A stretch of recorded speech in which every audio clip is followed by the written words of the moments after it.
If you own a home in Almaden, Cambrian, Willow Glen, Blossom Valley, Santa Teresa, or Evergreen, or trying to buy one, the ground is shifting under you right now.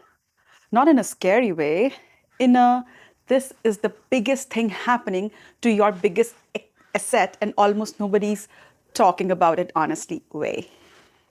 Quick. If we haven't met, I'm Sana. I'm a realtor here, but before that, I was an engineer.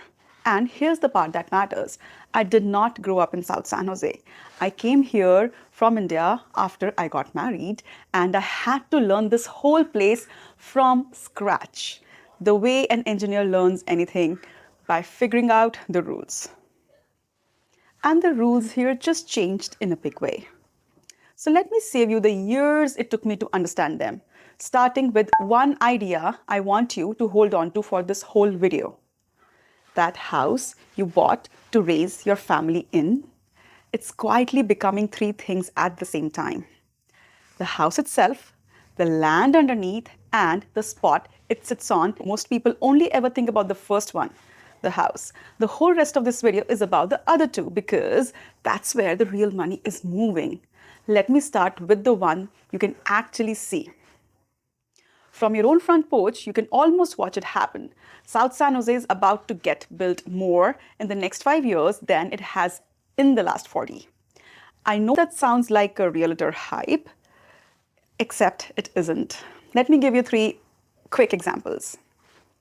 Start with old Cambrian Park Plaza, the strip mall at Camden and Union with the spinning carousel sign that's been there since forever. That whole corner is getting torn down and rebuilt. Almost 400 new homes, a hotel, shops, a real park. Think a smaller South San Jose version of Santana Row. Now, it's been slow. The money's been hard to pencil, so I'm not going to promise you a shovel in the ground tomorrow. But it's approved, and the developers pushing to build the homes first. When that opens, Cambrian stops being a place you drive through and becomes a place people drive to. That's the first.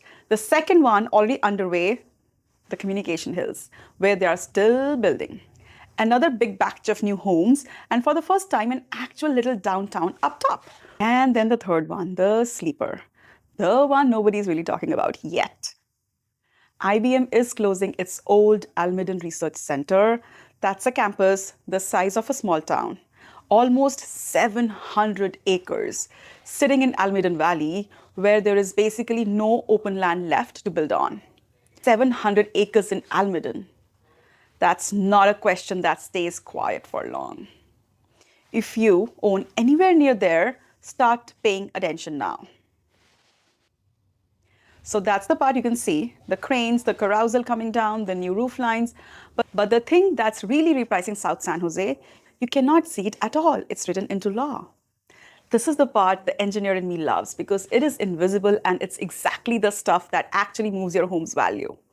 Over the last year or so, California quietly changed 4 rules at once. The first one is new state transit law. Plain version, if your home is near good transit, light rail, a major bus line, the state now lets people build a lot more on that land than the city used to allow. It starts kicking in this year. Your cul-de-sac is not getting a tower, I promise, but the ceiling on what can be built near you just went way up. And that ceiling is the thing that quietly prices land. The second one's quieter, but it touches a lot of you directly. A law that lets a lot of single family lots split or add a second home. So your one lot might quietly be worth more than one lot. The third one's a little wild. When a city doesn't have an approved housing plan on file, developers can basically skip the local zoning and build bigger. That's why you are starting to see 7-story projects pop up on corners where nothing's ever been taller than Walgreens. And the fourth is my favorite because almost nobody knows it. San Jose is one of only a handful of cities in the entire state where you're allowed to build a little second home in your backyard and then sell it separately like a condo. Think about that for a second. That quietly changes what your backyard is worth. Now, all of that, the cranes and the new laws, only matter if it shows up in dollars. So let's talk money simply. Here's the one number I'd want you to remember.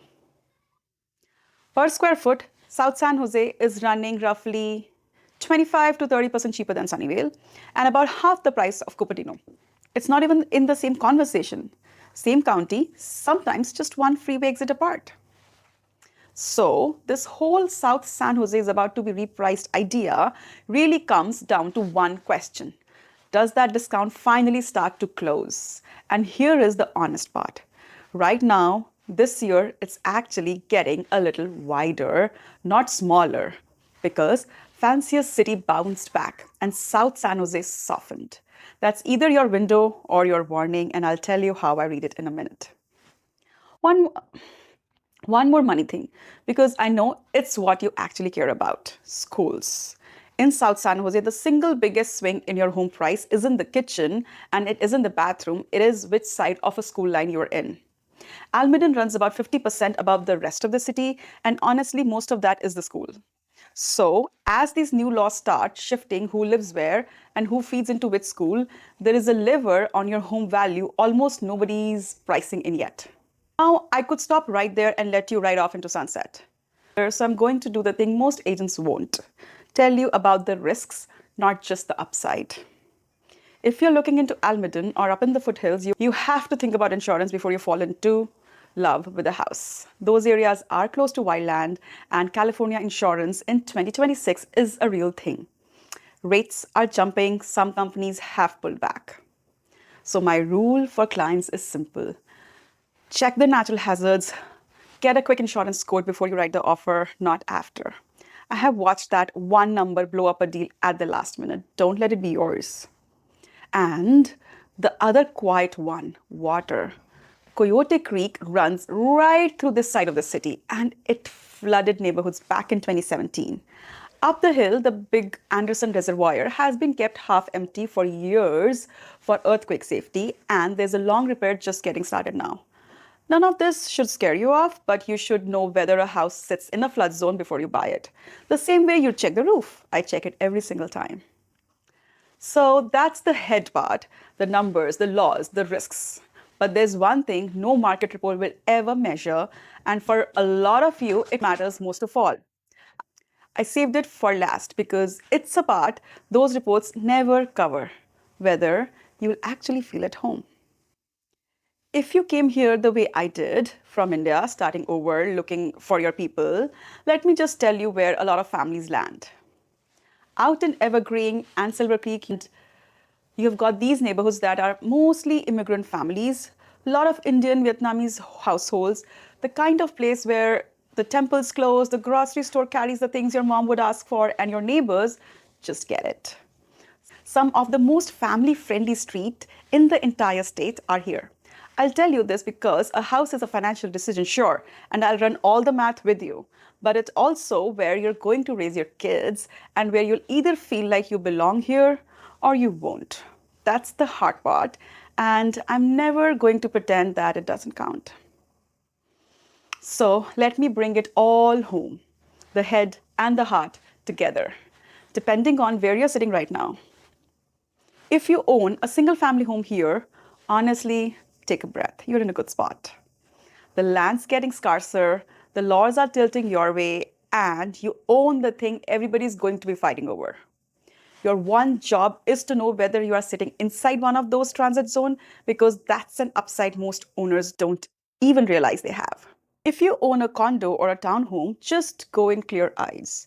A lot of new homes are about to get built, and more supply means more competition the day you sell. I made a whole separate video on exactly what that does to condo prices. I link it, please watch it. It'll save you from a mistake. And if you are trying to buy in here, this might genuinely be one of smarter moves you can make if you buy the right street. The supply math moves against the buyers a little more every year. But which street, inside or outside which zone, near which school, that's everything. And that's exactly the conversation I love having. So if you want me to walk through what all of this means for your specific block, not a brochure, just an honest sit down with real numbers, the link's right below. It's free, and I'll tell you straight if there's nothing to do right now. And if you want the street-by-street tours of these neighborhoods, I have gone deep dive on Almaden, Cambrian, Willow Glen, and more. That playlist is right here. This video was the why. Those are the where. I'm Sana, an engineer who fell in love with this place, turned realtor. I'll always bring you the real data, and I'll always be honest with you about the hard part too. And I'll see you in the next one.